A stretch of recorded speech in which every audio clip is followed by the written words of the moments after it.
guys! Good morning! Kumusta kayo lahat? Hope you guys okay? Ito, simple tao pa rin tayo. Ngayon po tayo magluluto ng ginataang langka. So, may sago siyang hipon, saka baboy. So, ito po yung mga ingredients. So, meron tayong pork, langka, yan, nahiwa-hiwa na po siya ng maliliit. Hipon, alamang, ground black pepper, vinegar, coconut milk, saka yung onion po natin, meron tayo, bawang, ginger, nilagyan ko ng dekorasyon, parang ilong, yung alamang ho, saka green chili. So guys, magpakuluan muna natin yung baboy sa tubig na may asin, saka suka, para yung anggo niya o amoy niya mawala. Tapos papalambutin din natin to.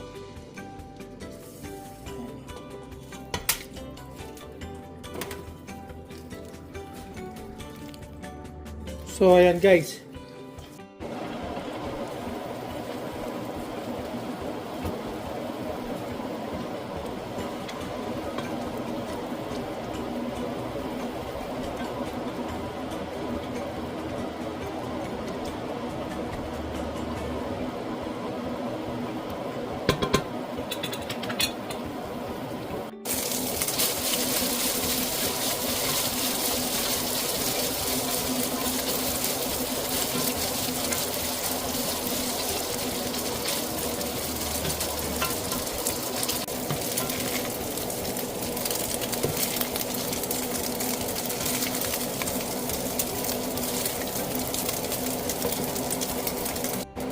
So, igisa na natin yung mga ibang ingredients.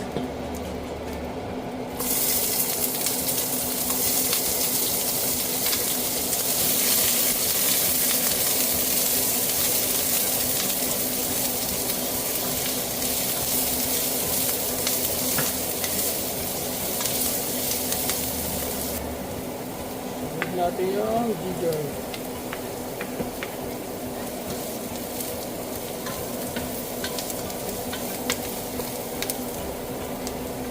Bawang.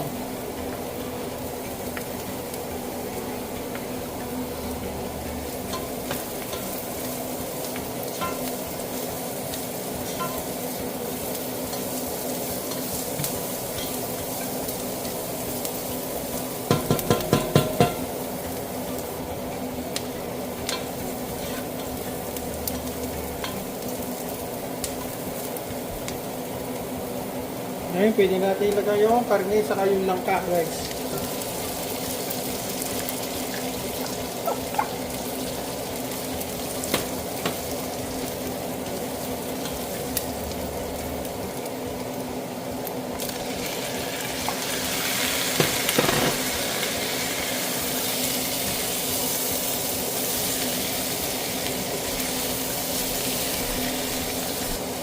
Guys, lagay na natin yung gata.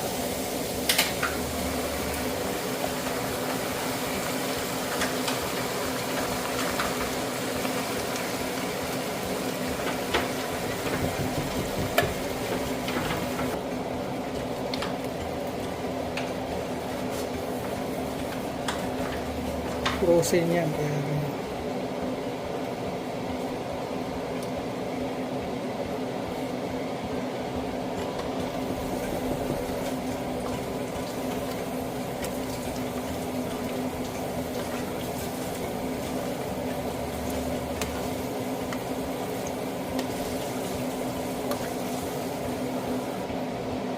So guys, ilagay ko na yung alamang, kung kulang pa, dagdag na lang para kumalat yung lasa niya, saka yung suka na rin.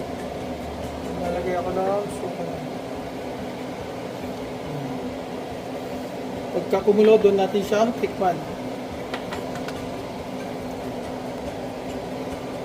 So guys, meron tayong kunting sabaw ng pork, saka naglagay ako ng pork cubes para kunting lasa. Optional lang yon. Ayan siya.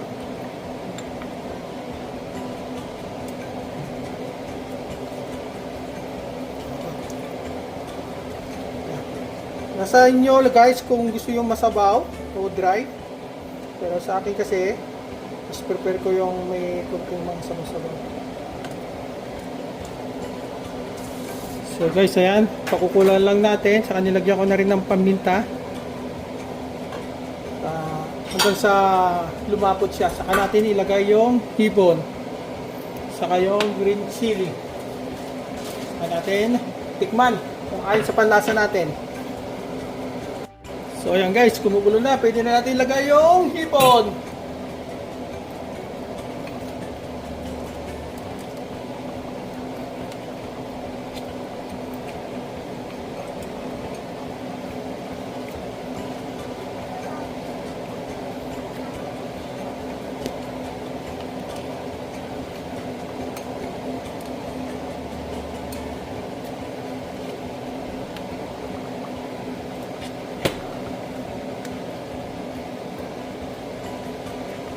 Ang sarap nito, lalaki pa ng hipon.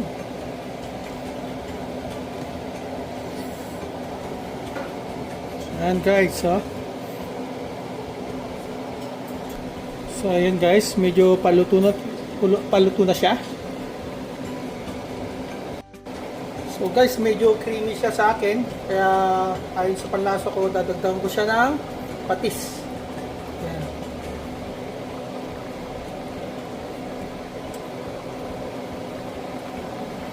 Ilagay ko na rin yung green chili.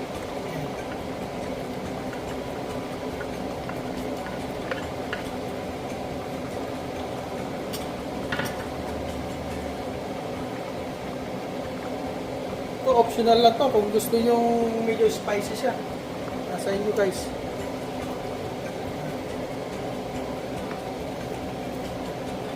Ano lang, mild lang yung paghalo nyo.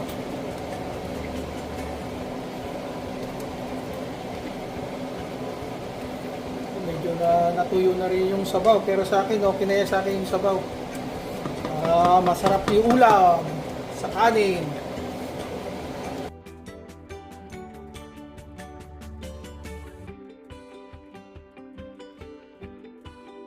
So guys, ganyan lang po kadali magluto ng ginataang langka na may hipon at baboy. Subscribe to my channel, like and share, comment down below. Peace on earth!